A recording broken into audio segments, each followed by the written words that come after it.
Try to imagine all life as you know it stopping instantaneously and every molecule in your body exploding at the speed of light. Total protonic reversal. Protonic reversal. Protonic reversal with your host, Conan Neutron. Broadcasting from a secret underground lair in Milwaukee, Wisconsin. A gigantic middle finger to everything that is rotten about music, rock and roll, and corporate power. The thing is, though, if you don't laugh, you're going to go on a killing spree with sharpening nails. Confidence of a hero or a fool. I wasn't exactly certain which. Could not be more professional.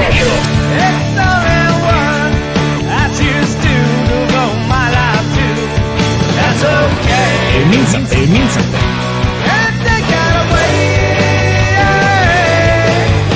You know, that's my take. What's yours? Protonic reversal. That's like a science thing, right?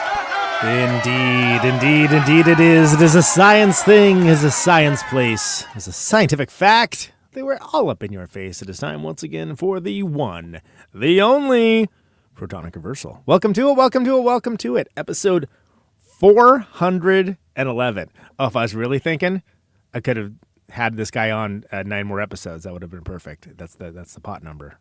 But I didn't even think about it. Yeah. That's a spoiler alert, everybody. Brant Bjork's on tonight. I'm really excited.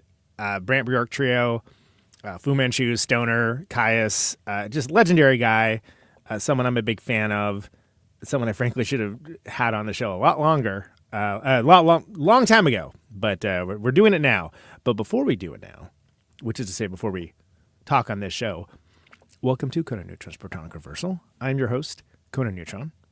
I'm a rock and roll lifer that's been touring and recording for 24 years, most known for the band Conan Neutron and the Secret Friends. Music is a huge part of my life, and I use the format of this very long-running podcast to talk about music with musicians whose work I enjoy and respect, but who may not be household names. This, as mentioned, is episode 411. Now, if this is your first time listening to the show, archives of it are available for free. No ads, no sponsors, no kidding, at protonicreversal.com. However, if you want to support the show and get episodes sooner, $1 a month at patreon.com/protonicreversal will achieve that goal. And if you like the show or even just a single episode, please feel free to like, subscribe on your platform of choice, share it around the internet, and even leave a review. All of that helps people discover the show. It beats back the almighty algorithmic overlords. And it's just a darn nice thing to do. So there you go, Brant Bjork. Brant Bjork Trio is a band I'm very eager to see. They put out a record, Once Upon a Time in the Desert is the name of the record. It's awesome. It's very awesome. Spoiler alert, you'll probably be hearing about it on the best of the year show coming up whenever I damn will get around to it. But yeah, before any further ado, I'd like to bring this particular legend on so we can talk. Brant Bjork, welcome to the show, man. Hi. Yeah, that's a hell of a lead up, right? I could have had you on for the show. That's the pot number. I didn't even think about it. It's quite all right. it's gonna say you don't get not get enough references already, right? Record rocks, man. The Once Upon a Time in the Desert record. This is it. I've been a fan of your stuff for a long time, and there's an interesting vibe to it. You got Ryan on drums, and of course the great Mario Lalli, your friend of mine, on bass. Hard to argue with a lineup like that. How these songs all come together? Well, we just holed up here in my place, and we just started working on riffs. I'm always pulling stuff out, and Ryan and Mario. Yeah, it's they're a great rhythm section to throw stuff at. Yeah, you can do a lot. We just started. I threw some stuff at them, and they caught it and threw it back. When you're putting together stuff for, putting it through the meat grinder, so to speak, do you save things back? Do you record Notes app or something along those lines, ideas ahead of time, or is it just if you remember it, you remember it, and if you don't, it's off into the ether? I do both. A lot of stuff just gets lost in time or goes to the gods, as they say. Right. So, down the river. But I do have a fairly good discipline of when I think I have something worth, working on or potentially going back and fleshing out, I'll put it in my phone. Do you ever do a thing where you like sing out the dun, dun, dun, dun, like the guitar part just to make to get it out, or is it like how are you? Yeah. Oh, I've done that for years. I remember one time I was at a bar and I had a really good riff and I went outside in the parking lot and I sang it into my my message machine.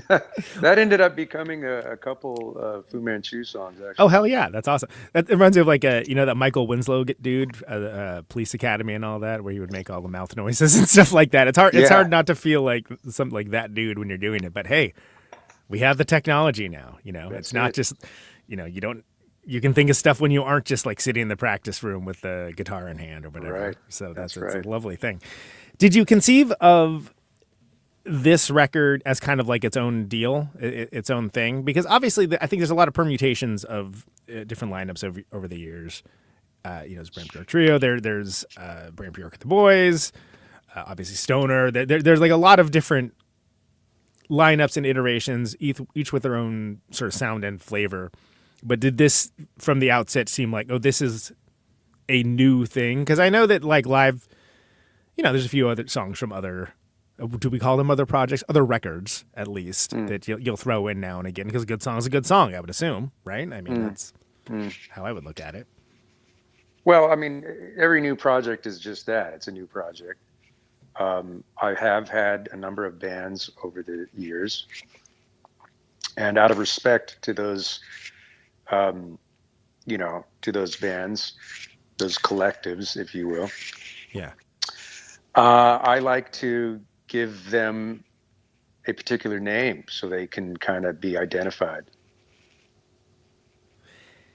Yeah, and by the act of nomenclature, you almost imbue power into it, right? For it to be defined as its own thing. Well, it has its own power, and so therefore it should be given a name, I think. I mean, I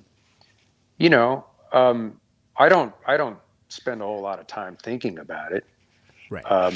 And to be honest, because I've been doing this for so long, there has been times where it's caused me some complications as far as organization goes, and it's a lot for the random person to understand, and I get it. Artists we're weird like that.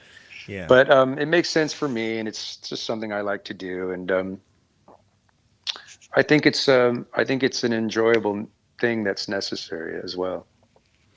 Absolutely. Did you? Apologies for being ignorant of this. I actually do not know the answer. Did you start on guitar when you started playing music? I started on pots and pans. AKA the poor kid's drum set. Yeah. And pots and pans evolved to leather bar stools. Yeah. And a leather bar stool evolved to an actual snare drum, and then on and on and on. And then about the time, that would have been when I was probably about 11. Mm-hmm. By the time I was 12, I had a full kit. And then by the time I was 13, I got an acoustic guitar. So I kind of started relatively around the same time. Around the same time. And about when did you get into punk rock? Because my understanding is there's that skate shop that was down there that was kind of like where all the action, if action there was. There wasn't a whole lot of action, but it doesn't take much to right. get things going. And that is definitely, Bates Skates is where the action was. And that action was way before my time. So that would have been like in the late 70s. And I was, I was a kid getting ready. Busy being a kid. I was getting ready to start my first league in soccer when in 1979. Right. Yeah, exactly. The punk rock scene was not necessarily top of the list necessarily. No, but I got into punk rock at an early age. An older kid. I grew up in a neighborhood with a lot of older kids, and my next door neighbor, he was a real character.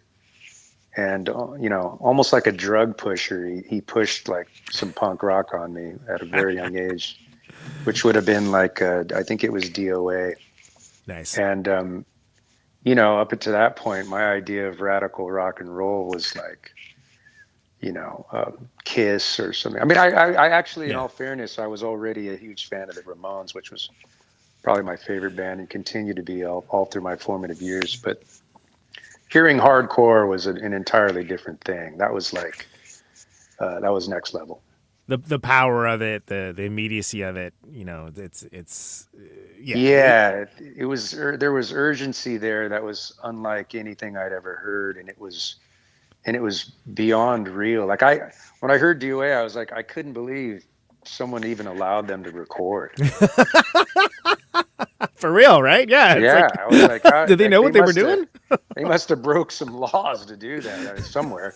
Exactly. And it was amazing, Yeah, well, you bring up a good point because when you're coming out, the idea was like, oh, should I even be listening to this? Like, this is crazy. Like, what is this? How did this happen? And I think that mystery, I don't know. Maybe that mystery still exists for younger folks now, but I just think it hits a little different because it's easy. I mean, you can record on your own. Like, it's easier to record.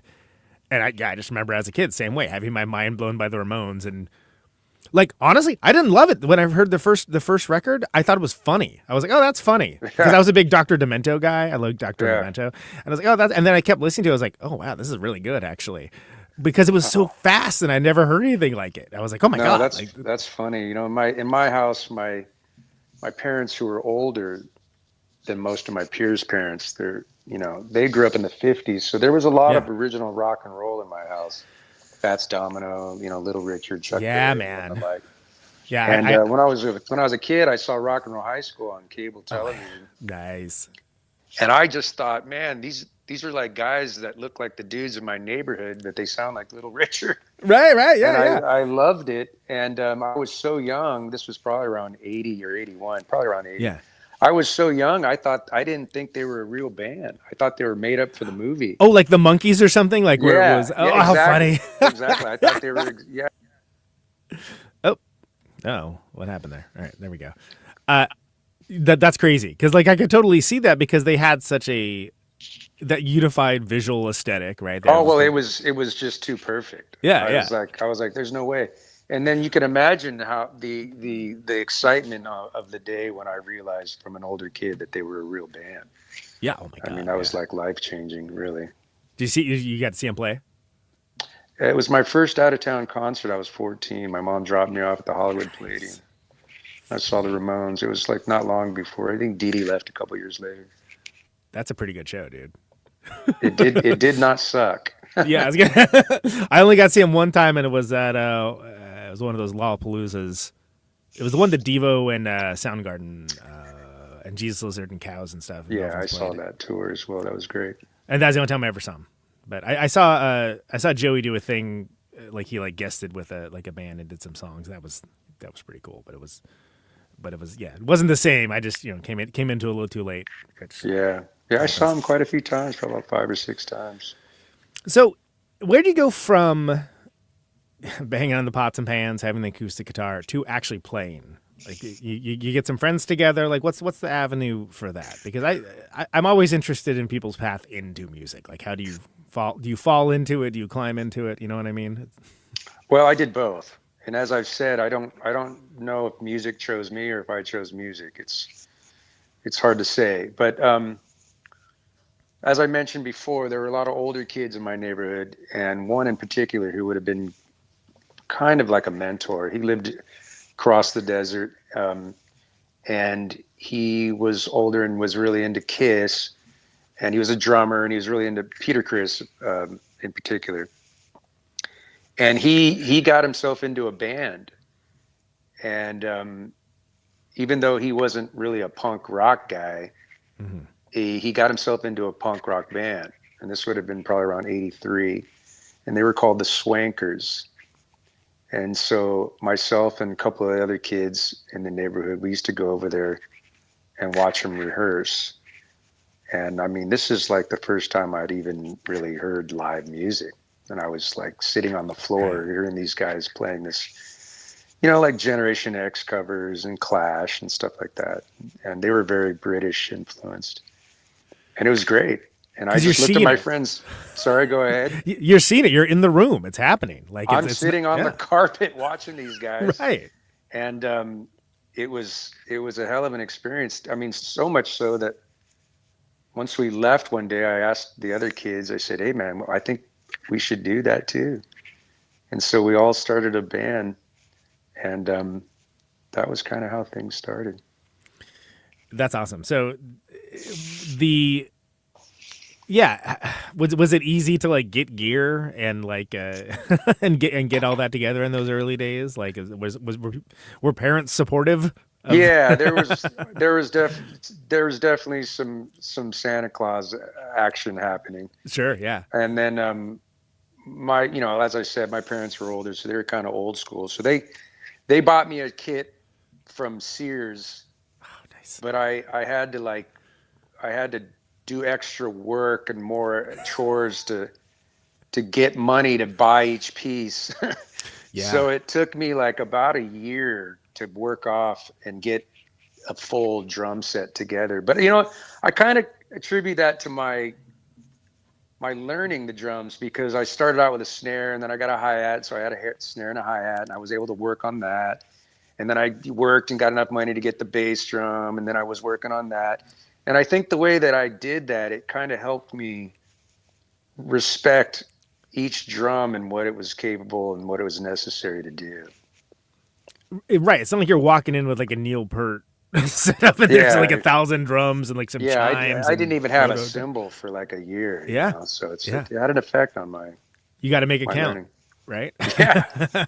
Yeah. You don't have any other choice.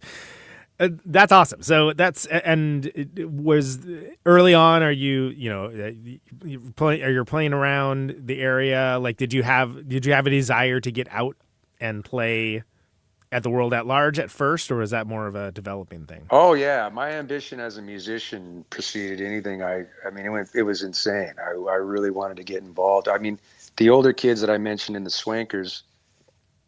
Excuse me. I used to ask them about like, was there punk rock in the desert? Are there? Oh,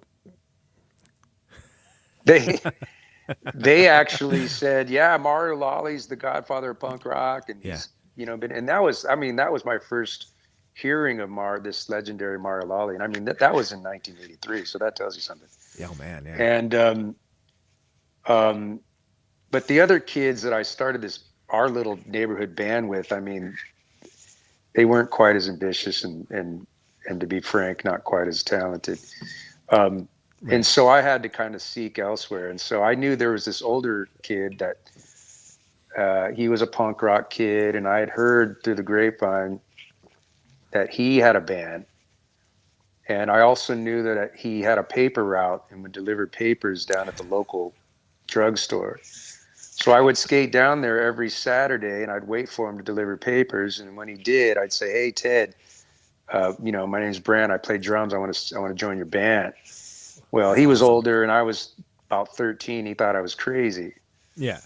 And he blew me off, and I proceeded to go to that drugstore every Saturday for about 3 weeks. And then he finally took me up and said, "You know what? This kid's so crazy. I'm going to see what he can do." Yeah. So he drove over to my parents' house with his guitar and his PV amplifier, and drove himself over in his mom's station wagon, and we went in my bedroom, and he fired it up, and we played Iron Man, and he ran out to the car, and I thought, man, I thought I was pretty good. He goes, "No, I'm going to get my radio because I got to record this. This is amazing." That's awesome. I ended up joining his band, and then that's how we got in this. I got in the scene. You thought he was fleeing the area because he didn't like it. Yeah. That's hilarious. So about what time this is like what you said 83, around 83 that this is later. later. This is probably about 86. Yeah. And then this was a real band, Ted was a really good guitar player, and I had my chops by then. And then we played a couple gigs at some parties, and then I think our third show was opening up for Mario Lalli's band, and I thought it was going to be Across the River, but Across the River had just broken up, and so he had started a new band, And that band at that time was called Inglenook, and Inglenook would evolve into Yawning Man. Right, the mighty Yawning Man, of course. Yeah. Which is like again back in the day, I was like, wow, that band. I wonder what that band sounds like. That's a cool name, and like because you didn't have any way of just like firing it up and like checking it out. It's like, oh, Yawning Man. Oh, Yeah, wow, Yawning Man. wild. They were great band. And then I listened to it. I was like, oh, it is good, awesome. Yeah, Because that's a good name. It'd be a shame if it was wasted on a bad band. But I didn't know anything about Mario or like nothing. Oh, about, interesting. like just I knew the name. That was it. yeah. Awesome. Yeah. So obviously legendary band, and that is that low des sort of culture, sort of something that you felt like you were a part of around that time when you were playing at that time. Well, my intention was to join the circus, so to speak, and Right, sure. I was. Yeah. That was the beginning of that, and I at the time had no idea it would turn into a career. But I mean, for me, it was just finding an outlet, finding purpose, being part of something, curing boredom, getting out my yayas and my frustrations, and tapping, talent that I was just discovering and all that. And I just never stopped. Yeah. No, and there's been a development through all of it, for sure. I'm curious, what was the link that led to it was Katzenjammer first, right? Before it was Sons of Kyuss? Yeah, and that band that I mentioned with Ted, band was called Today, that played with Yawning Man. And as I mentioned, they were old. Ted was older, and he was dear friends with Mario's cousin Larry. Oh yeah, Larry's awesome. And but I didn't go to school with those guys. They were older. Yeah. So my best friends, one in particular was Chris Cockrell. And Chris and he was really envious that I played in Today and was in a band, and he wanted to start a band. I said, well, let's start a band. There's no rule saying I can't play in a couple bands. And he picked up the bass because, the old classic, there's only 4 strings. It's probably the easiest thing Right. Yeah.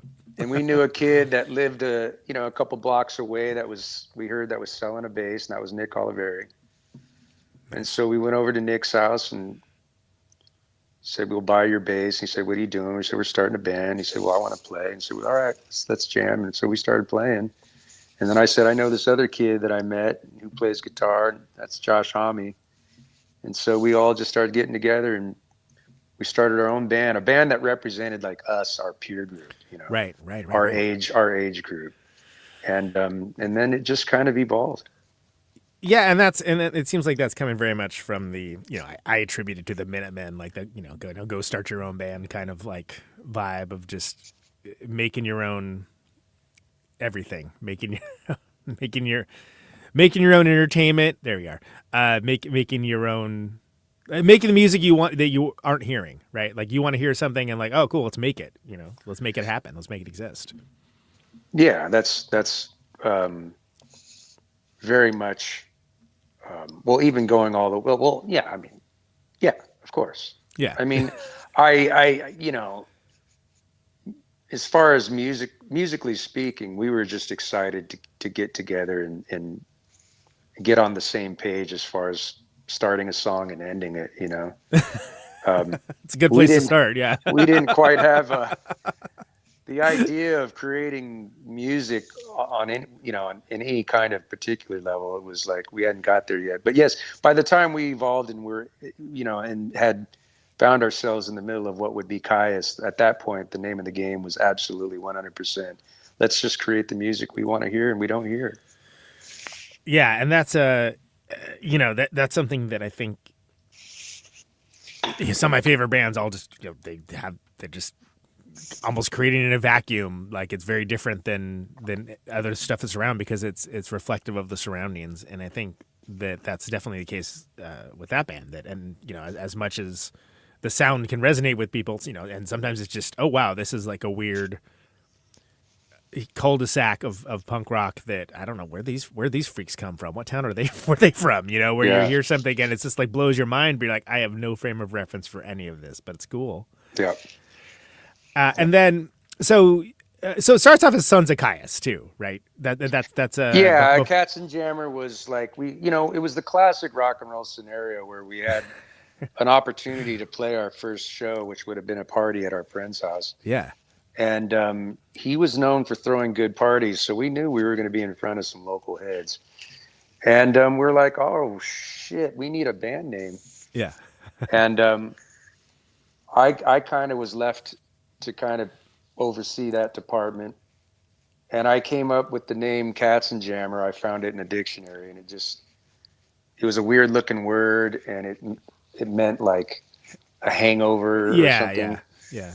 And we kind of chuckled, and so we did the classic, like, well, we'll just use this for now and see what happens. And we did. It kind of stuck with us for our first year, and then we quickly, as our music was evolving, we kind of assumed a new title as well. We need a new name, and then that's when again I went to the books and I found I had some old Dungeons and Dragons books. The Worm That Walks, my dude. Yeah, I know. Yeah, I got those books. Went for Sons of Kyuss, and then got lazy and eventually became Kyuss. Well, and it's a cool, it's one of those things that, it's great if you're the type of person that was like myself into like role playing games. Like I was into like that stuff before I even played music myself, or like really had a record collection. But it's also just a cool sounding word. Like, oh, what's that? Kyuss, what is that? Yeah, I don't know what that is. It is, and it is. And I had a friend whose older brother was into Dungeons and Dragons, and I ended up with a couple books, and the game was way over my head. I couldn't never figure it out, but I kept the books because I just liked the old 70s artwork and all that. The artwork was sick on those books, man. Yeah, so cool. I'm gonna fess up right now. A lot of punk rock flyers made from artwork in those old Dungeons and Dragons manuals. Yeah, it's really cool, man. Stolen valor.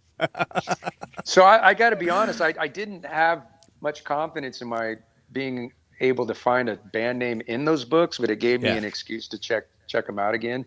Yeah, because they just been sitting in my closet, and I saw that word Kyuss, and I just was like, God, and I think our first idea was to just call it Kyuss, but then we said, no, let's use the whole thing, Sons of. And I think that was because at the time we were really into bands like Zodiac Mind Warp and Circus of Power and stuff like that.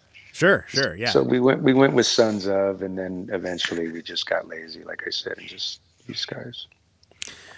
Well, and it's also, I mean, God, how awesome is one word band names are just it's almost impossible now to have a one word band name. There's just so many damn bands out there. But oh my gosh, yeah. There's something really beautiful about that. So you start off and you're there's I had Mario on and I punished him about the generator parties, so I'm not going to bring that up. I'm sure you talk about that all the time. But I was like, if I'm going to ask anyone, I'm going to ask the dude about the generator parties, right? That's right. But that's the world that you came from, right? There was we don't have like a CBGBs. We don't have, like whatever you can think of as your local like punk club or whatnot. So we just have to like kind of make a space that, hopefully nothing bad happens because it's pretty. There's not any authority figures around, obviously, because otherwise the whole thing would get shut down. Yeah. And you end up being legendary, which is something that I think if you come from a place that just doesn't have those things, you have to make your spaces. So you have to make your own arenas, you have to make your own clubs. 100%. So that's where Kyuss kind of comes up. And then when does stuff kind of get real before...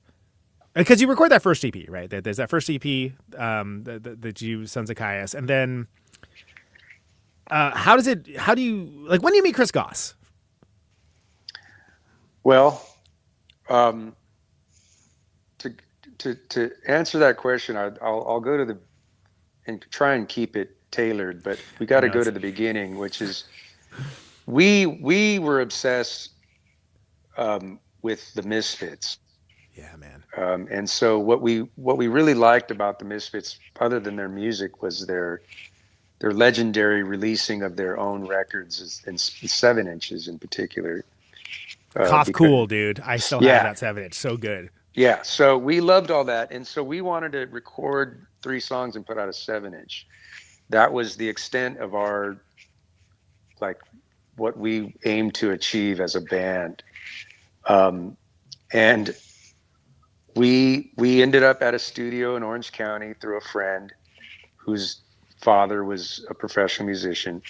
And it was a really lame studio, with all respect. It was like a jingles studio and a place that you would go and make like jingles and stuff.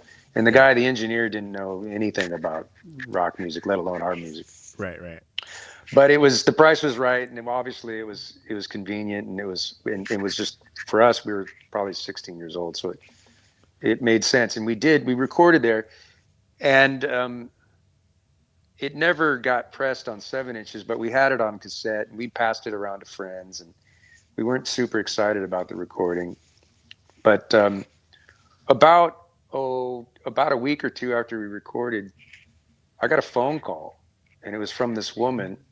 Her name was Catherine Ennie, and she said, "Is this Sons of Kyuss?" Or I can't remember, Cats of Them or whatever we were at that time. Yeah. And I said, "Yeah." She said, "Well, my name is Catherine Ennie. I'm a studio assistant," which means she probably just like pencils in stuff and answers phones. Yeah. And she said, I heard your recording that you did here a couple of weeks. I really like it. Where are you guys from? And I said, well, we're out in the desert. She's all, wow, that's interesting. She goes, do you guys play live? I said, well, of course, that's what we do. She goes, where do you play? And we said, well, we play wherever we can. And she said, Yeah. she said, are you playing anywhere soon? And I said, well, interestingly enough, we're playing next weekend in Palm Springs. She said, well, I'd like to come out and see it. And so she did, and she saw the show, and afterwards she took us to Denny's and said, I want to manage you guys. Pretty great. Pretty great. And that was the beginning of what would become Kyuss. And then through that relationship, she took us to LA to start playing gigs there. And she said, my good friend, Cynthia Goss, works for BMI. And she started coming to the shows. And she loved us. And she said, I'm going to bring my husband. His name is Chris, and he plays in a band called Masters of Reality. And I said, oh, my gosh, I love Masters of Reality. In fact, Masters of Reality might have been another example of why we went for Sons of Kyuss, because Masters of Reality. Masters of Reality, sure, yeah. It's kind of cool, So, like you get the symmetry almost of like the yeah, name, right? Yeah. And the other guys weren't familiar with Masters of Reality. I was the guy in the band that was into current music and searching out new bands and stuff. But I certainly knew Masters of Reality, and I had their debut record, and I was really excited. And so Chris came to our show, and he was reluctant for a couple weeks or a couple shows before. He didn't know who we were, and he was comfortable at home on the couch. He didn't want to go out. But Cynthia talked him into it finally, and he came to the show, and he loved it. Nice. And that's that led to a pretty good partnership. Pretty good partnership there. I think that seemed to work pretty well. I'd say things worked out. Yeah. It did okay. Yeah. Yeah. So I want to, I don't want to talk too much about things that happened what seems like 5 years ago, but was much longer than 5 years ago. But was the whole Blues for the Red Sun record, was like the making of that, was that a good experience? Overall? It was. Overall, it was pretty magical. I mean, when you're that young and you're literally creating a record that, I mean, when we played that record back after our final mixes, I remembered getting like anxiety because I was like, wow, this fucking rocks. Yeah. Like, it was almost like when you create a monster. I was like, man, we're going to have to answer for this. We're going to have to take responsibility. And we did. It was kind of a, I don't want to be dramatic and say like life-changing, but it definitely made some, it did things. It turned some heads for sure. And that's something where, I mean, anyone that plugs in a guitar, bangs on the drums or whatever. You know, for the most part, most people are. That's the idea, right? But I think you guys hit on something very unique at that time too. That obviously connected with people, and you know, this still continues to connect to people too, which is crazy. And that's not every band gets to do that, and not every band like has those opportunities. But it also just hit like that unique melding of individuals at that time seemed to be, you know, right place, right time to make something really amazing happen.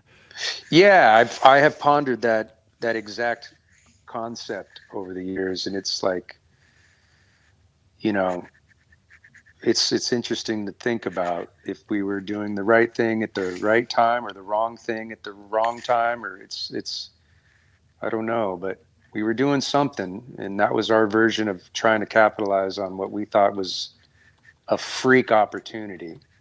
Right. That we got discovered in the middle of the desert. Now we're recording a record, and you know, I think the for what was Blues for the Red Sun was so much because we just didn't even really know if we'd be able to be a band after that. If we ever get another chance to make another record. Yeah, maybe this is it. Right? This might be it. So this might be as good as it gets. Let's not waste it. Yeah, let's just go for it. That's pretty much what it was. Which is crazy to think about because I think a lot of people, you know, they'll ascribe certain mindsets that just weren't there at the time. Where it's like, no, it was, you know, it's a lot scrappier than maybe you like would have imagined, and you know, there can be certainty in what you're doing that you're making the art that you want to make, but there's no certainty it's going to hit. I mean, who knows if it's going to hit? You know, and then there was like that whole gold rush mentality of they're trying to figure out the whole Nirvana thing. They're just, okay, well, we don't know, so let's assign anybody that's around. Okay. And some of that's going to be good. Yeah. Even though the floodgates were open for new talent, and a lot of that talent, alternative talent, as they said back then. I wasn't a big fan of that term, but I understood it. Yeah. But when I look back and reflect on the early 90s, 90, 91, 92, about that time, yeah, there was a hell of a lot of good bands.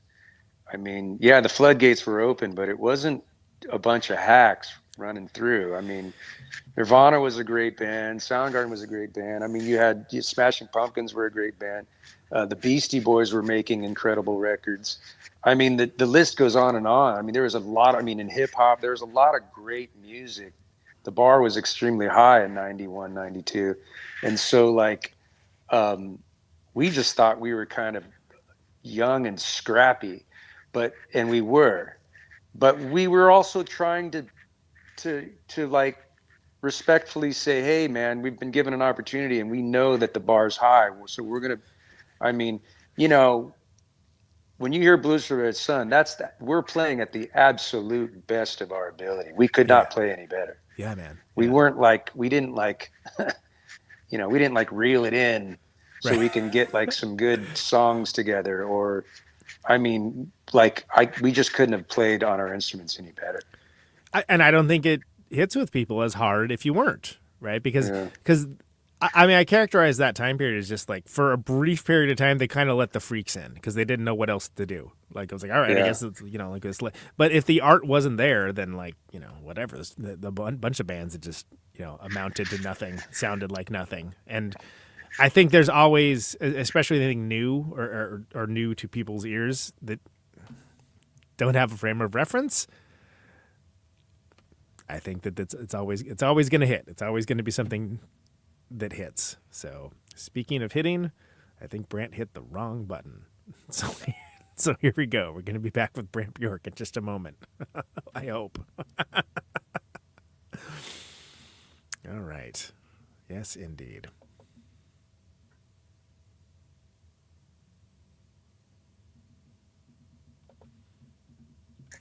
I lost you there. Sorry. I was going to say, no, that's fine. That's fine. I thought you might have gotten a call or something. No, I'm not quite sure what, like I said, I'm not computer tech savvy at all, so It's all good. You're doing fantastic. it's like a wing and a prayer when it comes to this stuff. You should have seen this show in the first 8 years of the 11 it's been on now. Okay, well, Even then. I apologize if there's any more tweaks and whatnot, but I don't know what happened there. You're all good. For a brief period of time, like I said, the freaks get let in to a certain degree, but if the music isn't already there, if there isn't something that already is going to connect with people, like, it doesn't matter. It's like it has to be a melding of those things. So Blues of the Red Sun comes out. What do you got between that and Sky Valley? Because I think that's kind of an interesting period that, what all is happening in the band? Like, you're on a bigger stage, sometimes literally. Right. Yeah, well, that's an interesting question because a lot happened, and between Blues for the Red Sun and Sky Valley, that's when the powers that be, and those powers would be record executives. That's when they are like, okay, well, these kids did okay and made themselves a good little rock and roll record. Yeah. And us kids were definitely happy with what we accomplished, but we had also just signed a contract, and these guys wanted to sell some records. Right. And they don't just want to sell some records, but I think they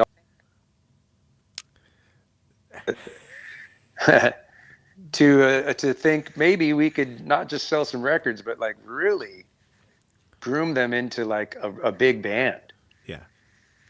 And everyone wanted their own Nirvana, and they didn't know what that meant. All they knew was they wanted one.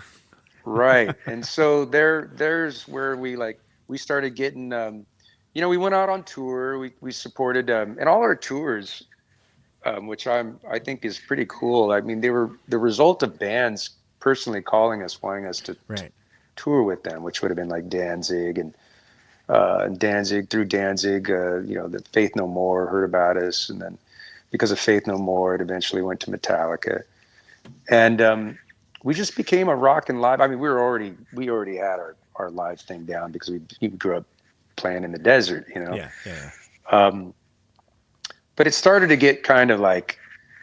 It started to get complicated because of the business, and for me that was unfortunate because I was young, and I the business element of music was something that I never considered, and being rich and famous was never something I wanted. Right. So when you're being kind of groomed for that, it's awkward, and it starts to make your adventure less exciting, and then it started to affect individual philosophies in the band, individual ideas of what the band is capable of or what it should do or whatever, but interestingly enough, the music was still rocking, which is the most important thing. I mean, we were still clinging on tight to the life force, which was the music, and that led us to what would be Sky Valley. And I think, well, I don't think, I know, as far as I'm concerned, it's my opinion. The music of Sky Valley reflects a lot of that pressure and a lot of that confusion and a lot of that internal conflict that wasn't once there before. Blues for the Red Sun is like the sound of kids going, let's see what we can accomplish, and we're pumped up and ready to go. Yeah. And the sound of Sky Valley is like, whoa, we're a rockin' band, but like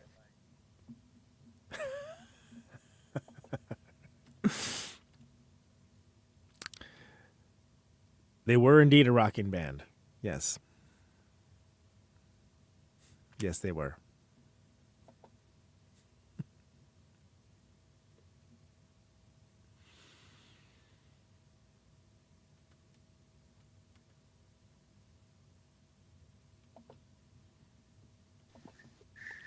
All right, there you go.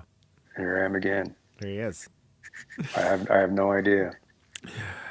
Yeah, but the band was rocking. Like, the band is good. It's obviously that's working. And now we're just like, Oh, it's worth mentioning too. This is when Scott comes in too, right? Like Nick leaves, Yeah. Scott comes in, right? yeah, Scott's Scott amazing. Reeder joined the band, Yeah, and he was older. He was, he's like Mario's age, yeah, and he was a desert legend as well. And so we were excited to have him in the band. But Nick and I were really close, and I was sad to see him go. And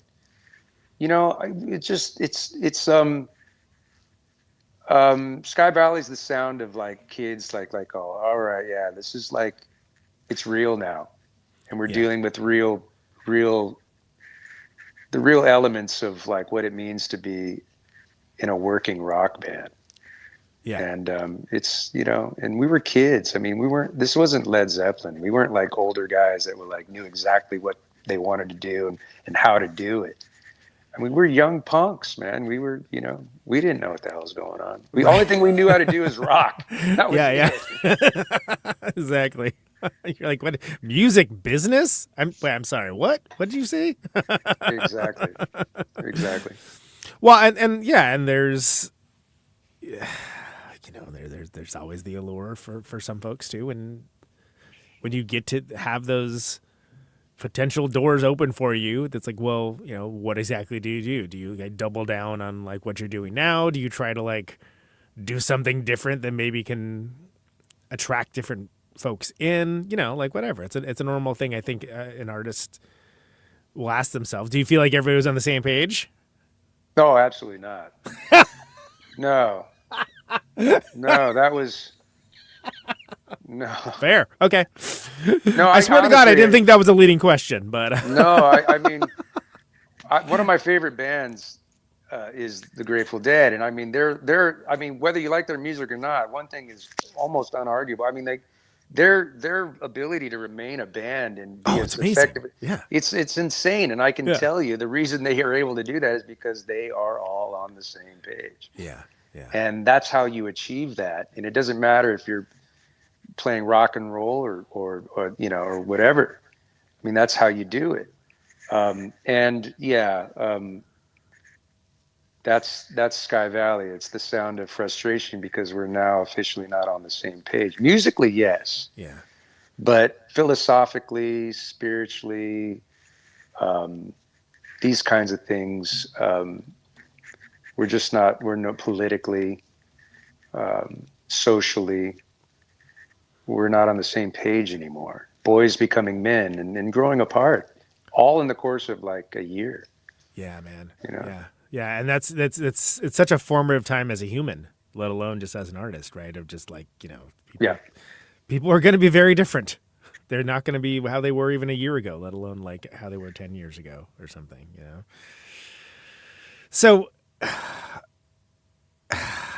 you know that you want to still be doing music, but you're not in agreement necessarily with what's happening. So there's a conflict. Oh. Yeah, I mean it's not complicated, I mean, it happens in bands all the time. Yeah. Yeah,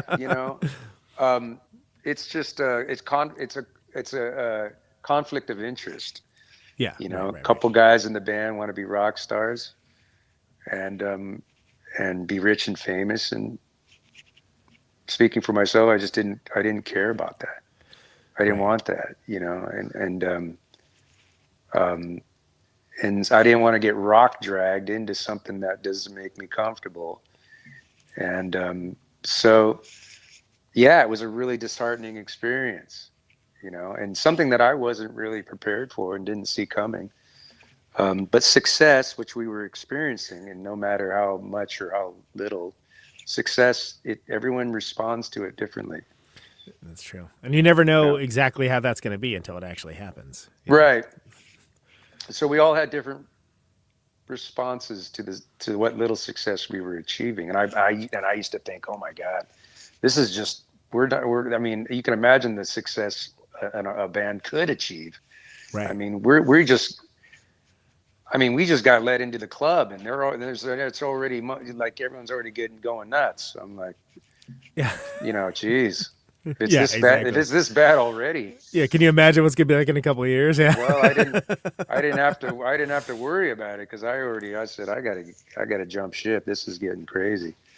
Right. So Right. that's what I did. So and you do El Camino. Well, it starts El Camino, but then it goes straight into Duna, right? Records, and you're kind of take a little bit of a backseat for a little while, kind of figure things out. What was that? What was that time period like? Because I feel like you definitely came back very renewed, and then also, I mean, let's not discount like Desert Sessions is awesome. Like I think that's sort of like back to almost the original idea of that band, right?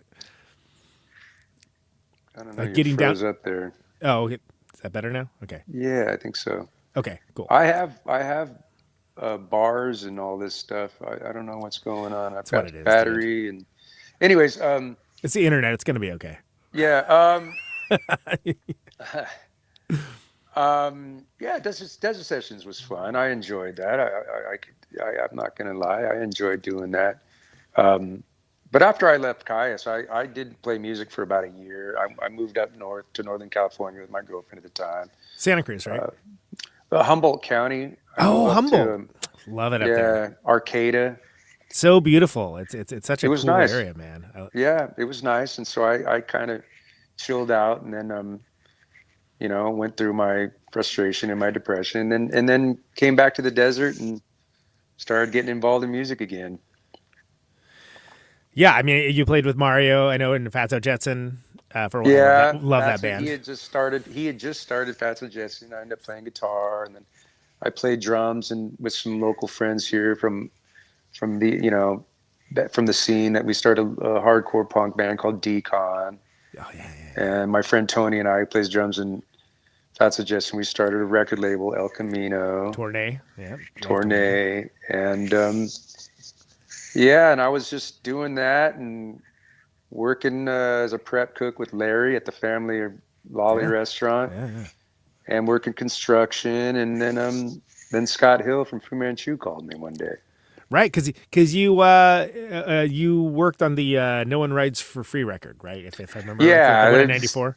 Yeah, Scott and Ruben, they were very good friends of mine. I knew Fu Manchu. I had met them through a mutual friend while I was in high school, and they were kind of like a brother band to Kyuss.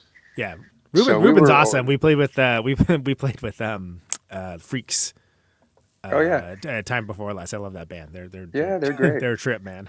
yeah, they're fun. Yeah, Ruben and we go way back. So I mean, I wasn't surprised Scott was calling me because we were buds, but I was, okay. I had heard through a mutual friend that him and Ruben were potentially going to go separate ways, and so they did. Yeah. And I was the first person he called, and I was really getting into my own music and playing guitar at that time. Which led to that, was it Jalamanta, right? Is that the... Eventually, yeah, that's eventually where exactly where it'd go. But I as excited as I was to pursue my own music, I just, I felt it was my rock and roll duty to see to it that Fu Manchu stayed rocking. Yeah, man. I mean, that'd be a hell of a time for the band to stop, right? It's they were one of my favorite bands then, and still one of my all-time favorite rock bands. And I just, the world needs Fu Manchu, so I said, "All right, Scott, let's do this." yeah. And how was that? So how was? I mean, that's it's a different crew, sort of like a different band, obviously. How did that feel? Fu Manchu was everything Kyuss wasn't for me as an experience. It was fun. It was joyful. We were all on the same page. I really enjoyed it. It was great. I had so much fun. I learned so much. I learned, so much from Scott Hill. I can't say enough about my time in Fu Manchu. It was great. That's awesome. That's awesome. So in between, so when do you do the record, the Duna record? That's 99 ish, somewhere in the neighborhood. Well, while I was in Fu Manchu, we did a show in San Francisco one night, and we went out to dinner with Frank Kozik. Oh yeah. And I was yeah. sitting next to Frank, and he said, "Hey man, I heard you were working on what could potentially be a solo record." Yeah. And I said, "Yeah." And he said, "Well, if you create one, I'll put it out." That's awesome. And I said, Man's well, Ruin, man. People forget about Man's Ruin. That label's Yeah. amazing. It So was great. It was a great label. So that's what I did. I that's all I needed to hear. So Yeah. the next time we had some downtime with Fu Manchu, I went into the studio and Rancho, right? You went to Rancho for that one. I went to the Rancho and I Yeah, man. recorded what would be Halamanta. That's awesome. Oh, is that how you say it? So I've literally never heard the title said aloud. Sorry. I'm not in on that either, but I mean, I'm guessing it's a Spanish word, so it seems like a Spanish. I mean, I should know better. I grew up in the Central Valley, but you know what are you gonna do? Yeah, right.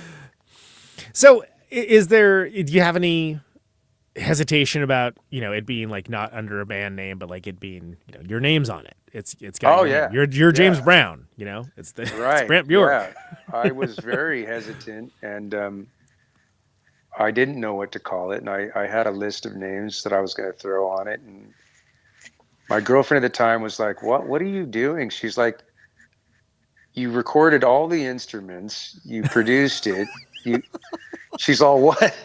Where's the confusion? If there's ever a definition of a solo record, it's this." And I'm like, really? I guess I mean, I'm a fairly practical guy, and I was like, I can't really argue that logic. Yeah. And so I said, man, I never thought I would ever, make and release a record under my own name. It's so weird. Do you think it's like the punk rock thing where it's like, okay, well, if there's a band, oh, that's cool. But if it's just some dude like making a record, like who cares? Who are you? Jackson Brown? What's going on? Yeah. No, I I got nothing against Jackson Brown. It was just the first name that popped in my head. I understand your point, and I share that point, and I probably was even thinking along that point at that time, but I think it involves just some other things too, just like, I don't know. I'd have to think more about it, but I'm sure it was just a combination of, some variables that just added up to just kind of awkwardness. But the thing that I always will refer to is just authenticity, if it's real. And it's like, well, I can't argue with the fact that this is me and this is my name. And those kinds of facts kind of defy what's hip or cool. You just go like, well, you kind of surrender to it. This is what it is. Yeah. Well, and it's something where that can be scary. It's exciting and scary at the same time, right? Because you don't have any cover necessarily, even though it's like, you're playing everything on the record. I mean, like, what the hell, dude? Like, why not? What else would you call it? Right? I think scary is a very appropriate word, because like, it was a very cathartic, very enjoyable, and very important experience for me. But like, let's be honest, being an artist and putting your art out into the world, I mean, if people came back and were like, "Oh wow, this really sucks," you'd be there's no cover. You can't be like, "Oh well, my bandmates, we have a difference in opinions." I'll just quit this band and go find one that doesn't suck. Right, It's exactly. like, there's really nowhere to run and hide at that point. It's like, ooh, okay. Yeah, it was scary, but luckily, or whatever. I don't know if luck had anything to do with it, but people seem to accept it and enjoy it too. It's a good record. Why shouldn't they? Yeah, and it then, worked out. So that led to Brant Bjork and the Operators, right? Which is and then that just opened the floodgates, because I was starving. I had been writing and contributing to bands, Kyuss and Fu Manchu, from the place of a drummer, which is difficult to do. Right. And now I was embarking on my own, Your own journey. musical adventure. Yeah. And once Halamanta was made, it just, the beast was unleashed at that point. Yeah. And I went kind of hog wild, and because I had freedom finally, and into explore, it's like I was like essentially like walking into Disneyland. I'm like, well, what's over here? What's over there? Right. What could I Let's do? go over here? to Tomorrowland. Yeah. Yeah, exactly. And that's just, honestly, that's what I've been doing. That's just Well, what I do. because once you know you can do it, then and that question is like put away, then you're like, well, hell, what next? Yeah. What can, and that is very exciting. And that, Absolutely. it opens up a world of possibilities. And then That's it. That's what this adventure represents for me, and to keep in with the Disneyland metaphor. It's like being in like a band that's signed, or even my experiences with Kyuss or even Fu Manchu to some respectable degree. It was essentially like, all right, you can go to Disneyland, but you can only go on the Matterhorn. You got to come right back here and sit here, and that's all you can do. And it's like, I want to go all over, man. I want to see what's going on here. I want to go on an adventure. Yeah. And that's what a solo journey has awarded me, and I take advantage of that. And it's rewarding creatively. No, I love that, and that comes through too. And even when the bros come in the picture, right? When you start doing that, there's still like a sense of adventure and like funness. Just kind of feeling like the possibility of music that I think sold through even with this new record. Like I think it comes across as like, oh, we're just excited about playing these tunes, man. Which look, that should be a given. Yeah. But we all know that it isn't. Sometimes people are just like, what is it? Closing their eyes and thinking of the Queen, or is that what they say? Which is crazy, because like for something that's so expressive and powerful as music, and that gives the ability to people to possibly change their lives for the better, to make it a misery is just kind of that's sad. It is, and that reminds me of when I had left Kyuss. I had a picture I tore out of a magazine, a quote, and I had it tacked on my wall, and it was a quote from Elvis Costello, of all people. Nice. I love early Elvis Costello. Yeah, I do too. Did you ever read his book? I haven't, but I will look. Dude, it's really good. It's really good, and it's written in a way that is not like a normal dude's autobiography. Yeah, I recommend it, even though I will check it out. I will certainly check it out. There's vast swaths of that man's catalog that I'm like, all respect, that is not for me. Yeah, and I respect the hell out of him, and that's why his quote was tacked on my wall for many years, and it said, life's too short to play music in a band with guys you can't stand to be in the same room with. And like, that's been my philosophy ever since. It's like that's real. Wow. It's a real pleasure to play music, and it's even more of a pleasure to do it with people that are on the same page and are joyful and are having the same level of experience in terms of just gratefulness and joy. And that's really, regardless of what the collective creates, it's always a joy, Yeah, no, absolutely. And I love that. And I think that, again, that comes across in the new record, which, I don't know, man, I don't want to keep you all night. I know you got things to do, but I do think the record is worth going over, something I've been doing. And I think I got about another 20 minutes. Yeah. Why don't we do this? Let's go through the new record kind of song by song, and you can just tell me a little bit about each song, like maybe even where the song title comes from, recording notes, all that kind of stuff. Because I like that context that provides. A lot of the listeners do as well. So let me here, I'll throw it up. I'll throw it up on screen so we can have some visual cues for this and not just go off the dome, because that doesn't always work so well.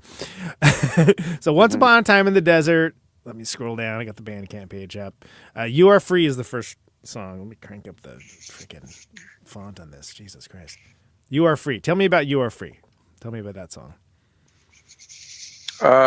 Lead off track wasn't meant to be. Just kind of worked out that way. It's just a song in keeping with my commitment to creating music that will just kind of, I like to inject positive vibes into the world. I got a little bit of hippie in me, and You Are Free probably represents that. It's freedom. It's freedom rock. That's what it is. That's right. Turn it up. Turn it up, man. Is that freedom rock? Well, turn it up. Yeah, I'm actually bummed out right now that I didn't think of that, and like I should have just took that soundbite. Yeah, I know, right? Yeah, started the whole record with that. Dude, anyone of a certain age knows exactly what you're talking about too. Yeah. You tell to like a young person, like, what the hell are you talking about? Oh man, it was this commercial. It was whatever. Don't worry about it. If you know, you know. You know exactly. There you go, freedom rock. That's freedom rock. Back in the days, that's a single. Yeah, back in the days. That's just a song, kind of reflecting on basically everything we just talked about. Yeah. Yeah, that means. Yeah. I was about to say it, but I was just like back in the days, like the last 45 minutes. Yeah. Yeah, when when you've been doing this as long as I have, you're going to start writing songs with reflection elements. Yeah. But it doesn't seem to me like it's a a glory days. So I got Springsteen on the brain, right? Yeah, no. I mean, no, it's not. No, not necessarily a glory days. Just more of just days. Glory days. DAZE. Oh my God, amazing. Yeah. I love that. Higher lows. Tell me about higher lows. I like that groove. I really like that song, and that might be one of my favorites on the record. It's a ripper. Yeah. Interesting lyric. I read a quote. Excuse me. About how Jerry Garcia wasn't a big fan of rap when it first came out. Oh wow! Okay. And I know Jerry is a very, very open-minded human being, and I was kind of surprised to hear that. Yeah, seems like his whole deal, right? Of just kind of be open to the universe about stuff. So I don't want to misquote, so I won't go into it. But yeah, that was the basic concept, and so that's what kind of inspired the direction of that song. It was just kind of like, Jerry doesn't like rap. Yeah, because didn't he like say something like rap is not music or something? Yeah, along those lines. Did. Yeah, like that's. Yeah, and I thought, I'm not a fan of contemporary rap or hip hop myself, but I certainly know. Yeah, I mean, I know how talented those guys are. I just don't really listen to it myself. Yeah. You can still acknowledge and respect the art form without necessarily engaging with it. Sure. But I also within the song kind of empathize with him, because that poor guy probably. I mean, everyone hangs on every word, and things get taken out of context. But regardless, I just thought internally for myself, I thought it was an interesting debate, and it just kind of fueled the power of that song. Yeah. I like that. It's funny because I used to one of my first jobs I worked at Tower Records in Berkeley, and oh my God, it was like Deadhead City, right? Like, I can only imagine.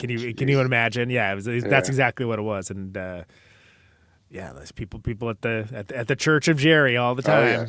Whatever he said, this is like, did you hear what Jerry Bear said? Okay, I know. Gosh. Down the mountain. Down the mountain.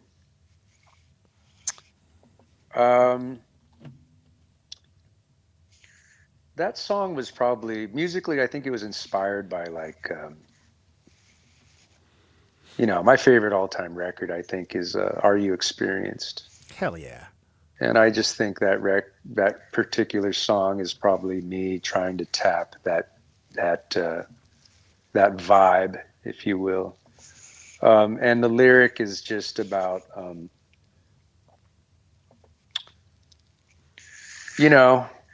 getting older. Yeah. You know, the old I'm not 25 anymore.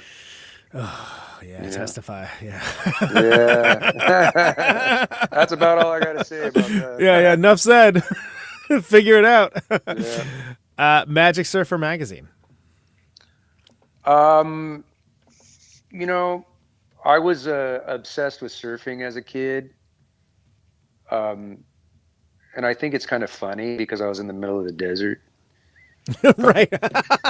You get the beach, But- but you ain't got no water. Yeah, so it's kind of autobiographical, that song. I mean, my bedroom walls were plastered with Surfer magazine. That was what I did every weekend, as I'd ride my bike or my skateboard to the drugstore and get Surfer magazine. And Yeah. it was like my little mini vacation and my little mini fantasy. And I really truly thought I was going to go to the beach and become a surfer, but instead I went to LA and became a musician. But Yeah. Which is also okay. Yeah. it worked out. It's fine. Worked out all right. And so it's just a song about you know, a young man's dream, you know, a kid's dream, and how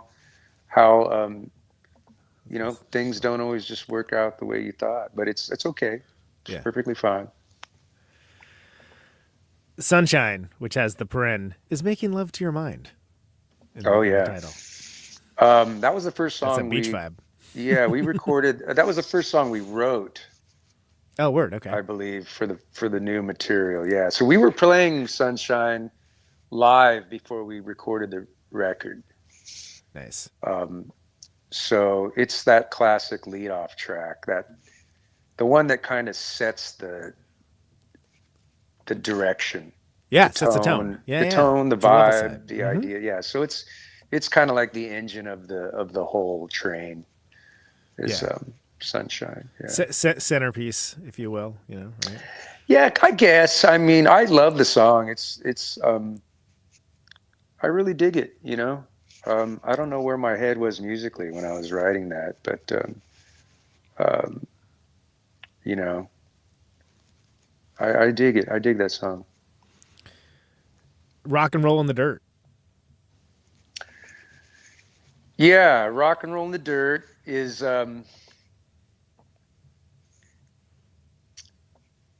that's an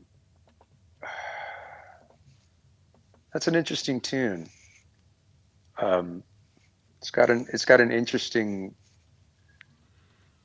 rhythm going on. Like the one is a little mysterious on that song. It's kind of like goes in and out almost, like for Yeah, lack of a better term, right? Yeah. yeah, for sure. Not something I'm usually prone to do. I've got a lot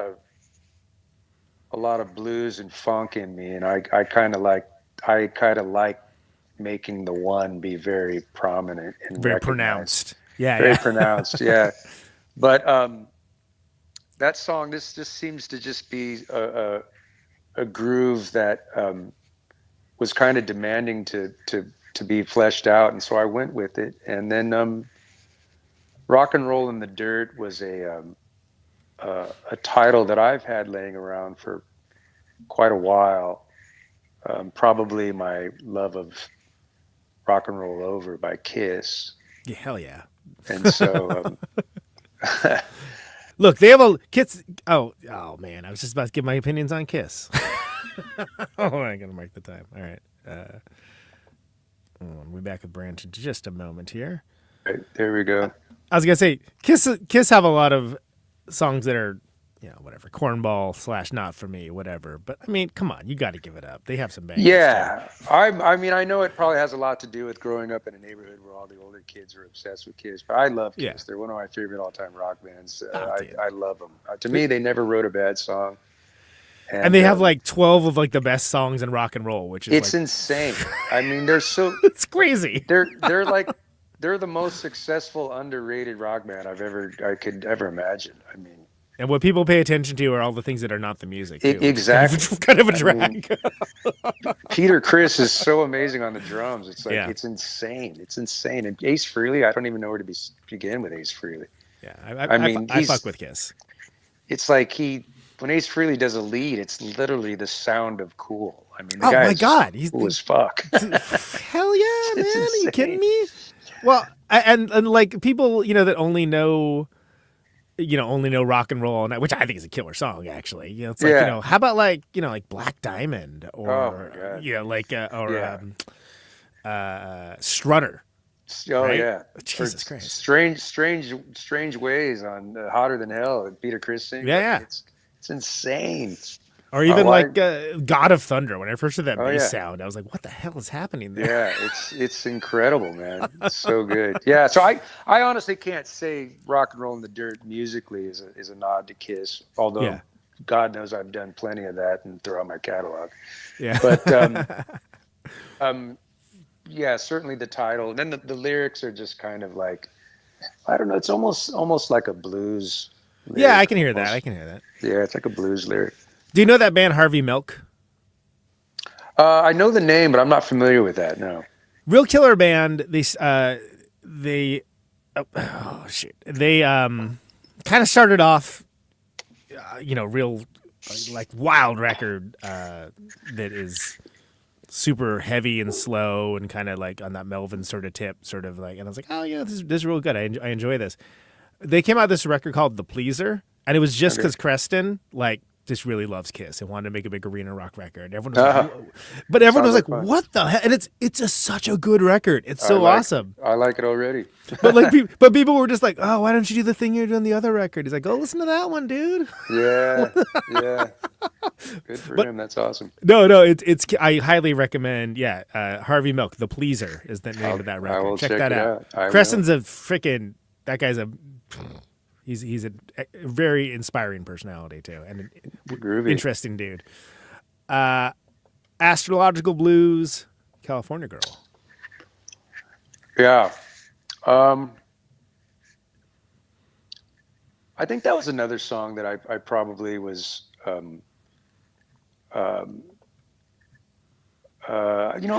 think I was probably referencing, not directly, but conceptually, like some MC5.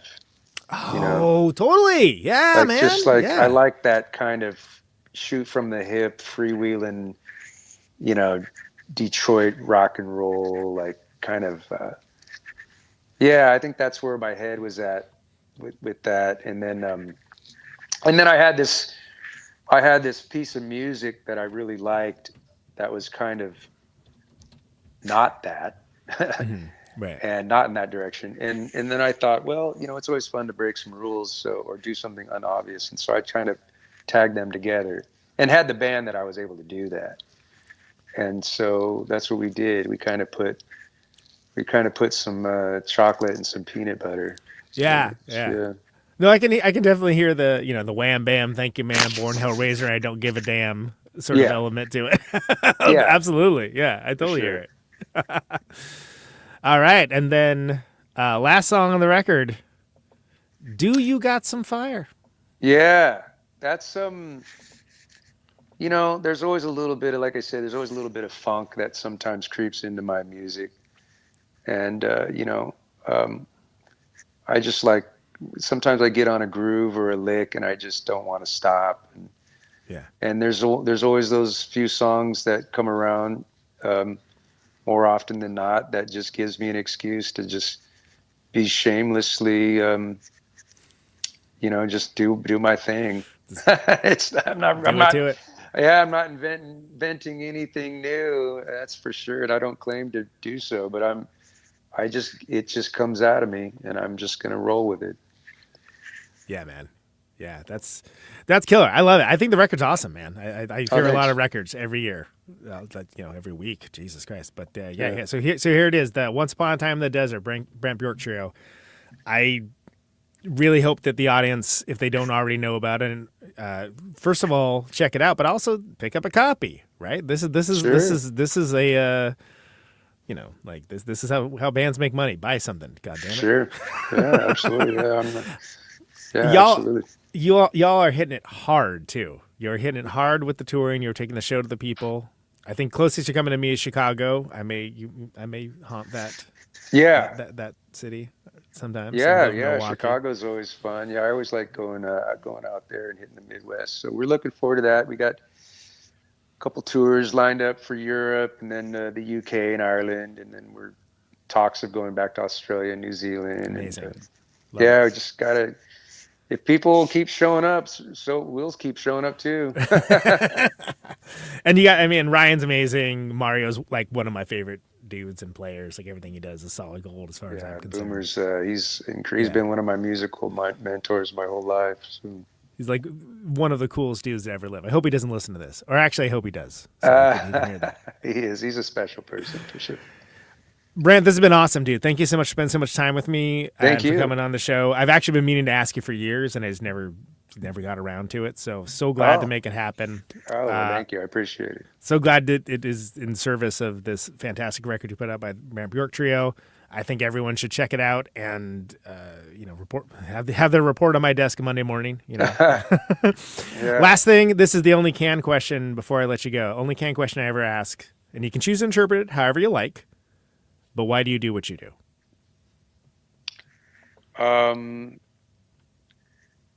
Why do I do what I do? Well, it's my life force in the sense that it gives me meaning, purpose, and pleasure. Love it. Brant Bjork, thank you so much, man. Appreciate Thanks. you. Yeah, thanks, man. See you down the line. All right, later. There he goes. Brant Bjork. What a cool guy. Glad that worked out. That's that's someone I wanted to have on for a while, as I adequately established, and I think that went well. Hope you guys enjoyed that. Let's hear something off of this this new record, Once Upon a Time in the Desert. This is Back in the Days.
There you go.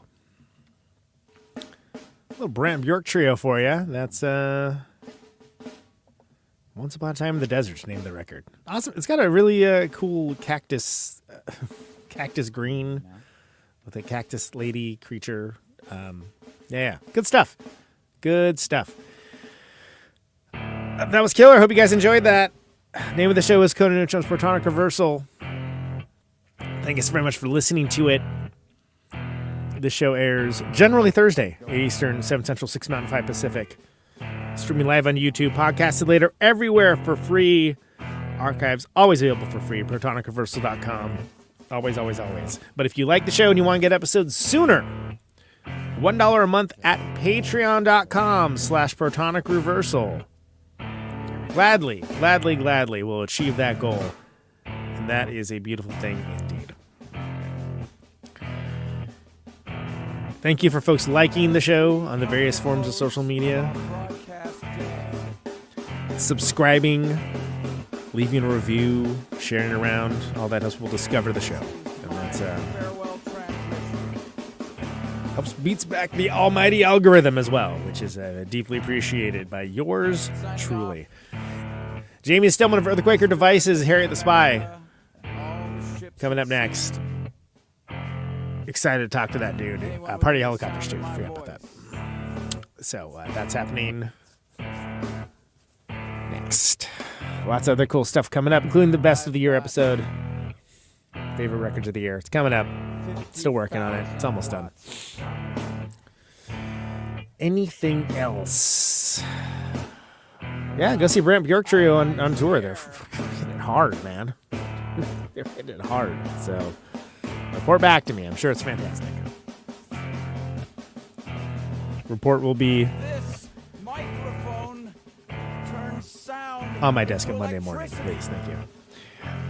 Anything else? No, I think that's it. Thanks so much for listening. Out on Route 128. Stay safe out there. Check you later. Got my radio on. Can you hear me now? Can you hear me now?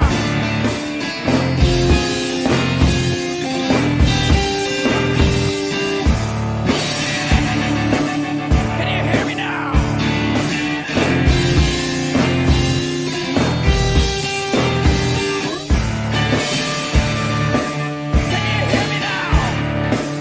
Be in the radio.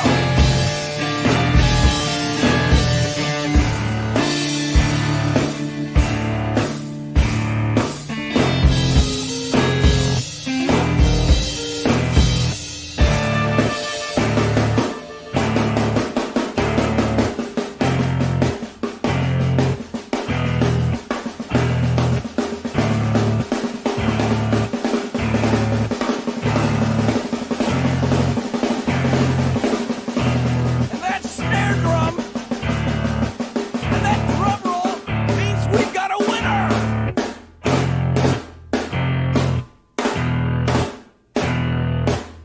If you're the fifth caller,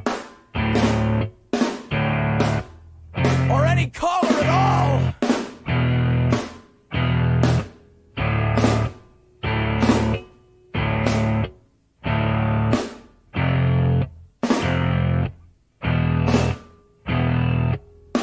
welcome to my top 10.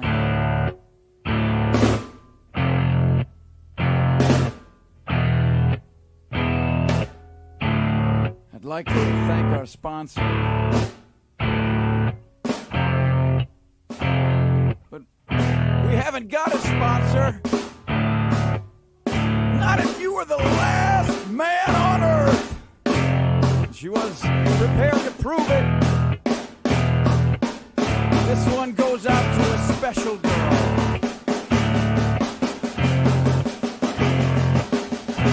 But there is no special girl.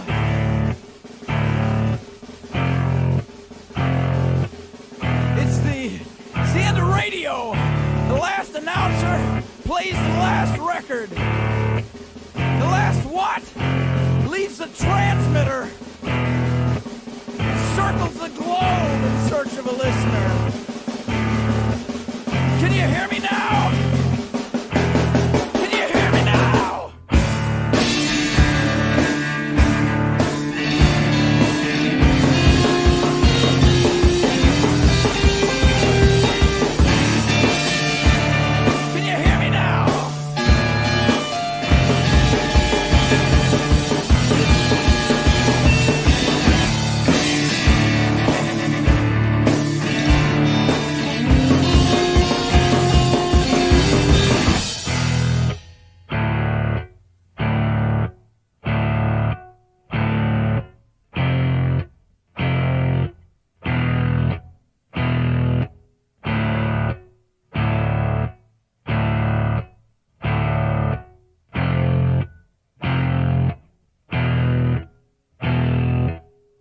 Is it really broadcasting if there's no one there to receive? It's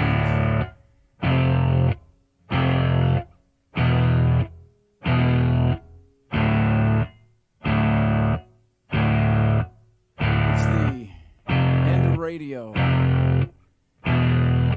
As we come to the close of our broadcast day,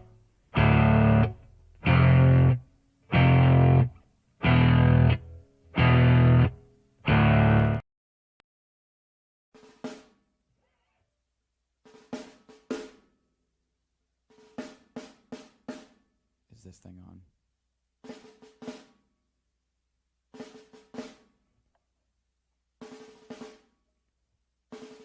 Can you hear me now?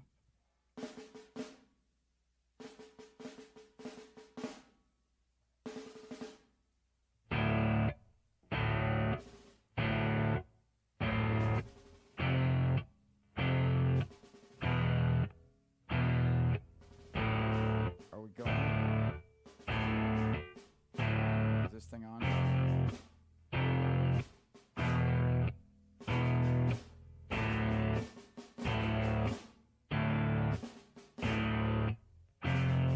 Test. Can you hear me now?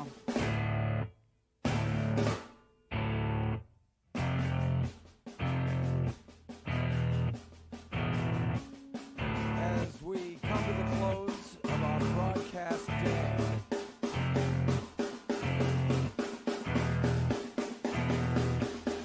this is my farewell transmission.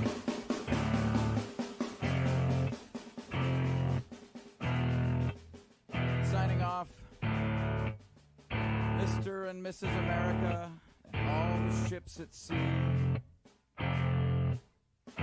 Anyone within the sound of my voice.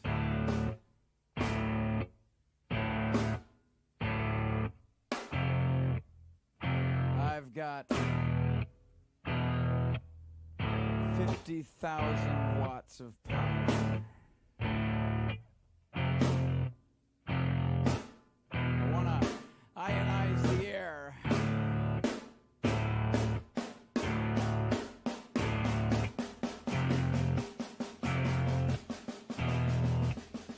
This microphone turns sound into electricity.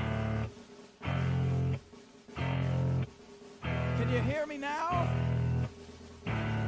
Out on Route 128, you're dark and lonely. I got my radio on. Can you hear me now?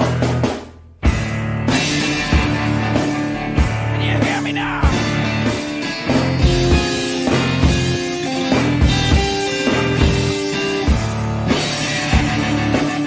Can you hear me now?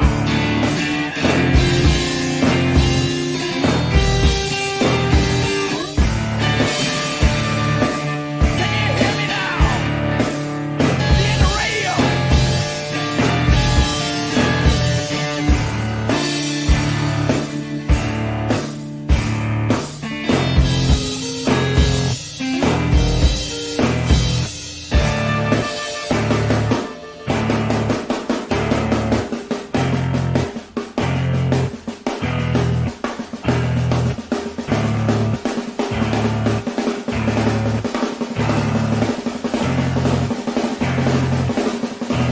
And that snare drum and that drum roll means we've got a winner.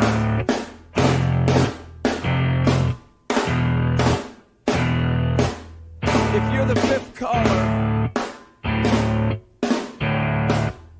or any caller at all,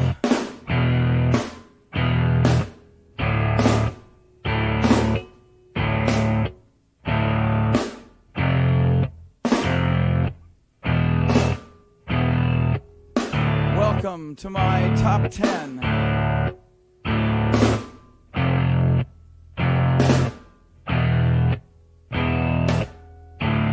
I'd like to thank our sponsor. But we haven't got a sponsor. Not if you were the last man on earth. She was prepared to prove it. This one goes out to a special girl.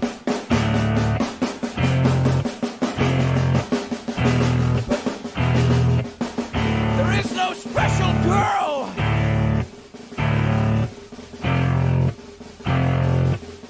It's the end of radio.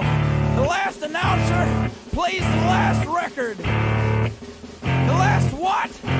Leaves the transmitter. Circles the globe in search of a listener. Can you hear me now? Can you hear me now?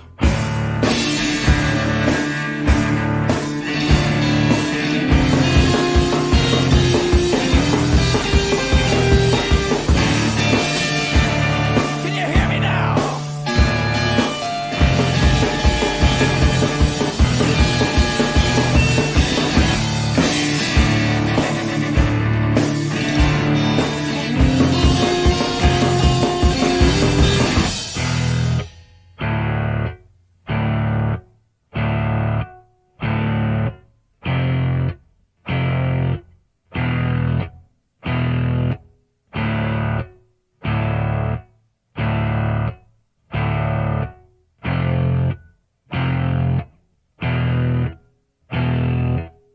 Is it really broadcasting if there's no one there to receive? It's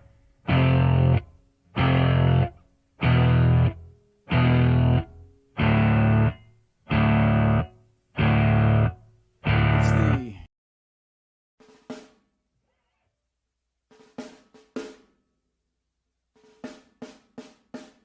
Is this thing on?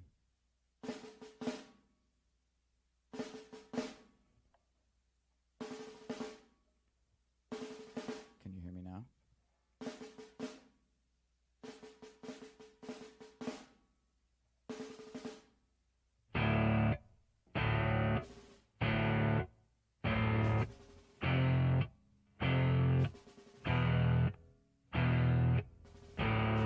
Are we going?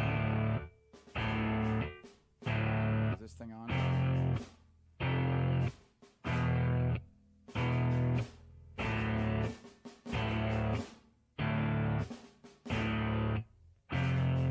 Test.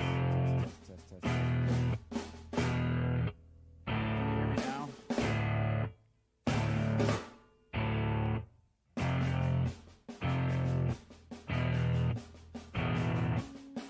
As we come to the close of our broadcast day,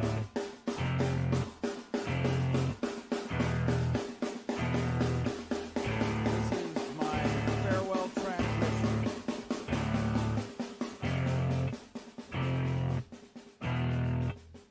Signing off, Mr. and Mrs. America, and all the ships at sea.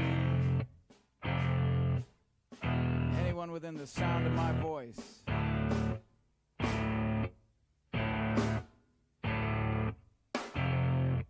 I've got 50,000 watts of power. I want to ionize the air.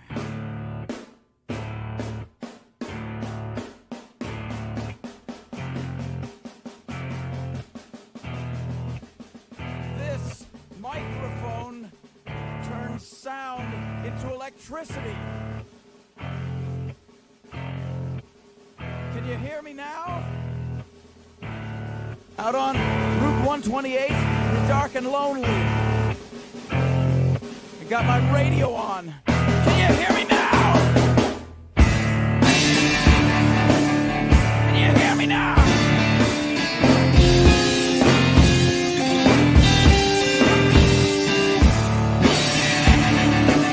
Can you hear me now?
Welcome to my top 10.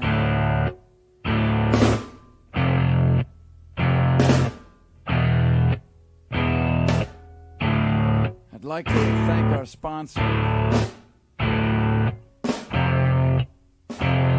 But we haven't got a sponsor.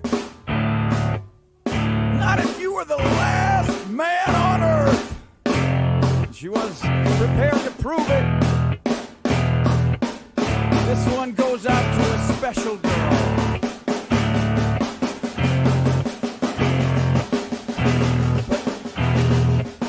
But there is no special girl.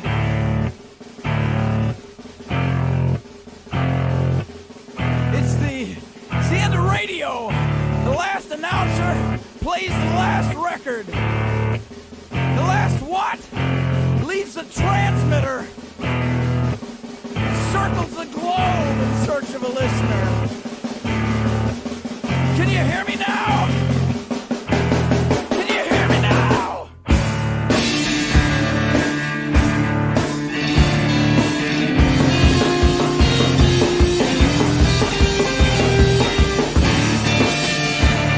Can you hear me now?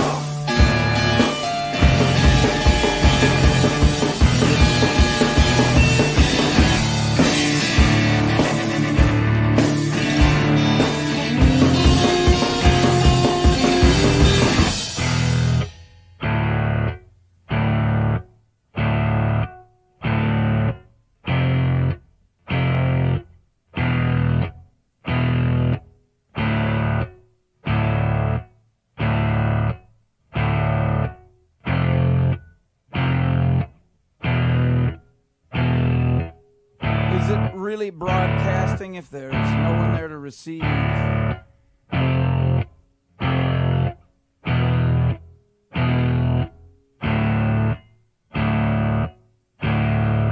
It's the end of radio. As we come to the close of our broadcast day,